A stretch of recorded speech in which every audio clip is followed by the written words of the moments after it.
प्यारे विद्यार्थियों, स्वागत है आप सभी का आज की इस वीडियो में। आज की इस वीडियो में हम वर्ग और आयत के परिमाप और क्षेत्रफल पर आधारित प्रश्नों को हल करते हैं। तो चलिए शुरू है। प्रश्न एक वर्ग के विकर्ण की लंबाई 5 मीटर है। इस वर्ग का क्षेत्रफल कितना होगा? तो देखिए, कोई वर्ग दे रखा है।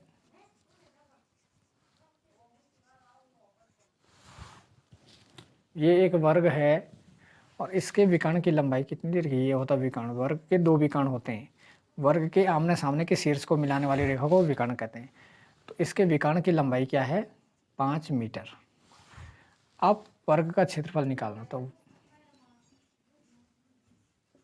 वर्ग का विकर्ण बराबर क्या होता है? वर्ग का विकर्ण बराबर होता है भुजा गुणा वर्गमूल 2।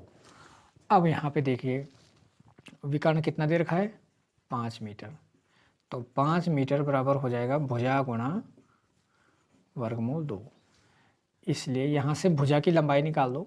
भुजा बराबर हो जाएगा 5 बटे वर्गमूल 2 मीटर। अब वर्ग का क्षेत्रफल निकालना है। तो वर्ग का क्षेत्रफल बराबर क्या हो जाएगा? वर्ग का क्षेत्रफल बराबर क्या होता है? भुजा गुणा भुजा। भुजा गुणा भुजा। तो भुजा कितनी आई? 5 बटे वर्गमूल 2 गुणा 5 बटे वर्गमूल 2। तो ये हो जाएगा मीटर स्क्वायर, क्योंकि मीटर में है दोनों, तो मीटर गुणा मीटर, मीटर स्क्वायर। 5 गुणा 5 कितना होता है? 25 बटे वर्गमूल 2 गुणा वर्गमूल 2 कितना होता है? वर्गमूल 4 मीटर स्क्वायर। और 4 का वर्गमूल कितना होता है? 2 मीटर स्क्वायर। और ये हो जाएगा 12.5 मीटर स्क्वायर। इस वर्ग का क्षेत्रफल कितना हो जाएगा? 12.5 मीटर स्क्वायर या 12.5 वर्ग मीटर। प्रश्न है, यदि एक वर्गाकार आंगन का परिमाप 200 मीटर है तो उसका क्षेत्रफल कितना होगा? तो देखिए, वर्गाकार आंगन है। अब वर्गाकार आंगन का परिमाप, अब परिमाप क्या होगा इसका? इस भुजा का योग, इस भुजा का योग, इस भुजा का योग, इस भुजा का योग।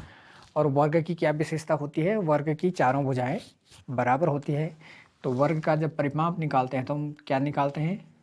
भुजा धन भुजा धन भुजा धन भुजा। क्या निकलता है? परिमाप निकलता है। या कितनी बार जोड़ा? 1 2 3 4। इसको हम ऐसा भी लिख सकते हैं, 4 गुणा भुजा। तो 4 गुणा भुजा बराबर क्या होता है? परिमाप होता है। तो यहाँ से भुजा अगर निकालनी हो तो भुजा बराबर क्या हो जाएगी? परिमाप में 4 का भाग दे देंगे, परिमाप बटे 4। तो वही यहाँ पे है। वर्ग का परिमाप 200 मीटर दे रखा है, तो वर्ग की भुजा क्या हो जाएगी? वर्ग की भुजा बराबर हो जाएगी 200 मीटर बटे 4 बराबर 50 मीटर। तो वर्ग की भुजा हो जाएगी 50 मीटर। इसलिए वर्ग का क्षेत्रफल क्या हो जाएगा? वर्ग का क्षेत्रफल कैसे निकलेगा? भुजा गुणा भुजा।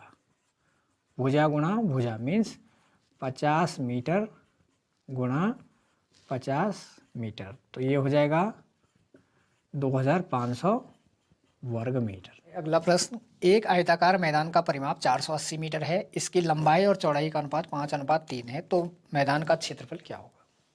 देखिए, आयत का जो परिमाप होता है, आयत का परिमाप बराबर क्या होता है? आयत का परिमाप, आयत का परिमाप होता है 2 गुणा लंबाई धन चौड़ाई, 2 इंटू एल प्लस बी। अब यहाँ पे देखिए, लंबाई और चौड़ाई का अनुपात, लंबाई अनुपात चौड़ाई कितना दे रखा है? 5:3। इसको भिन्न में लिखो, लंबाई बटे चौड़ाई। तो लंबाई बटे चौड़ाई बराबर कितना है? 5/3। यहाँ से लंबाई बराबर क्या हो जाएगा? इसलिए लंबाई बराबर हो जाएगा, इस चौड़ाई का यहाँ गुणा कर लो, 5/3 चौड़ाई। अर्थात जो लंबाई है वो चौड़ाई के 5/3 गुना है। अब परिमाप दिया है तो यहाँ पे रख लो इनकी वैल्यू। परिमाप 2 गुना लंबाई कितना है 5/3 चौड़ाई और धन चौड़ाई बराबर 480 मीटर दीर्घ है। कितना दीर्घ है 480 मीटर। यहाँ पे ये कहाँ से आया, ये लंबाई की वैल्यू रखी हमने। लंबाई क्या है, लंबाई और चौड़ाई का अनुपात 5/3 का अनुपात है, इसलिए लंबाई बराबर क्या होगा, इस चौड़ाई यहाँ गुणा हो जाएगी 5/3 चौड़ाई, तो ये हो जाएगा 5/3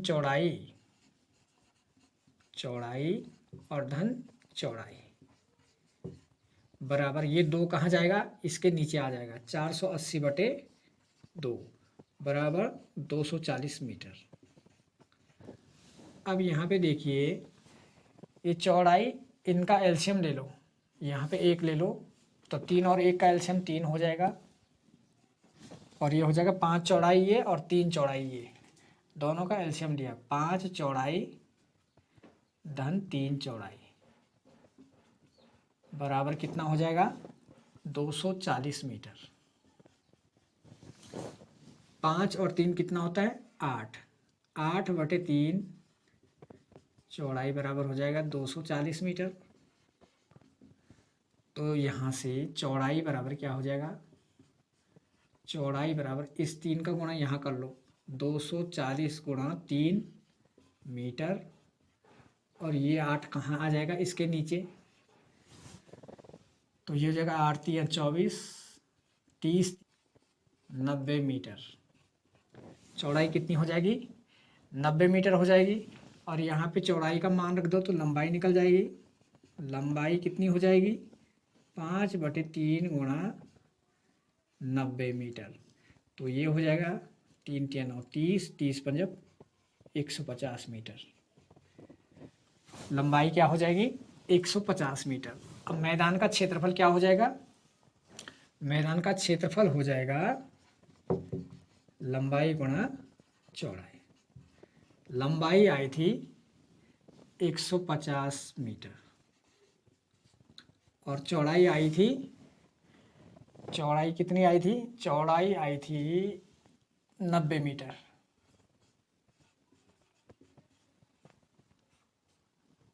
तो ये हो जाएगी, दोनों को गुणा कर लो तो आ जाएगा 13,500 वर्ग मीटर।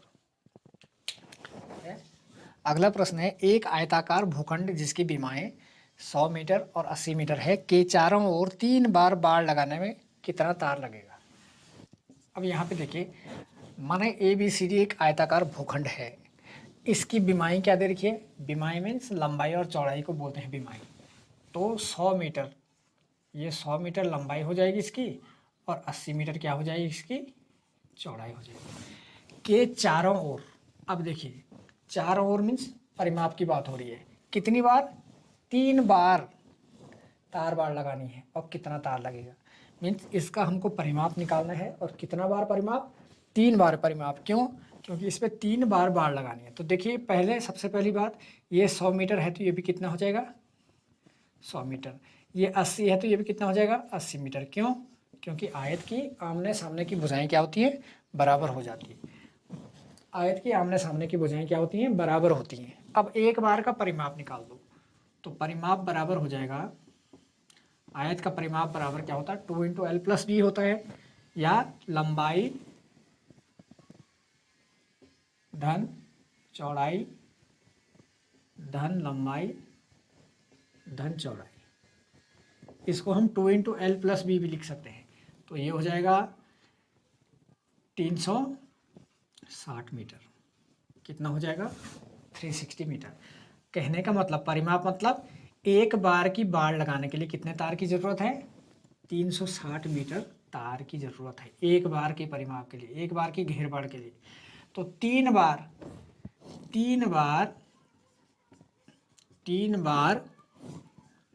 तार बाड़ के लिए, 3 बार के लिए लगाने के लिए आवश्यक तार क्या हो जाएगा 3 × 360 मीटर बराबर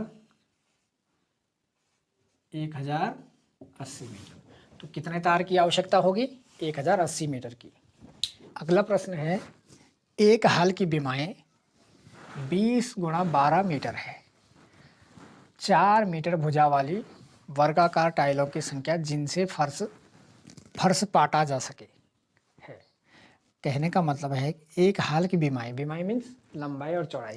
तो हाल की विमा क्या है? हाल की लंबाई 20 मीटर है और चौड़ाई 12 मीटर है, और इसकी फर्श पे क्या लगाना है? 4 मीटर भुजा वाली वर्गाकार टाइल। तो कितनी टाइल लगेंगी हमको ये ज्ञात करना है। तो कैसे निकालेंगे? हाल का क्षेत्रफल टाइलों की संख्या बराबर हो जाएगा टाइलों की संख्या बराबर हाल का क्षेत्रफल निकालना पड़ेगा। हाल का क्षेत्रफल बटे टाइल का क्षेत्रफल। अब हाल किस आकार का है? लंबाई अलग है, चौड़ाई अलग है, मीन्स आयताकार। तो आयत का क्षेत्रफल क्या होता है? लंबाई गुणा चौड़ाई। और टाइल किस आकार की है? वर्गाकार, 4 गुणा 4। तो ये हो जाएगा 240 बटे 16 और 15। तो टाइलों की संख्या क्या हो जाएगी? 15 हो जाएगी। है एक आयताकार मैदान की विमाएं 120 मीटर गुणा 160 मीटर है। इसमें से 30 मीटर गुणा 40 मीटर विमाओं के कितने आयताकार मैदान काटे जा सकते हैं? तो इसको कैसे निकालेंगे? बड़ी विमा में छोटे विमा का भाग दे देंगे। बड़ी विमाओं में छोटी विमाओं का भाग देने से आयताकार मैदानों की संख्या निकल जाएगी। तो आयताकार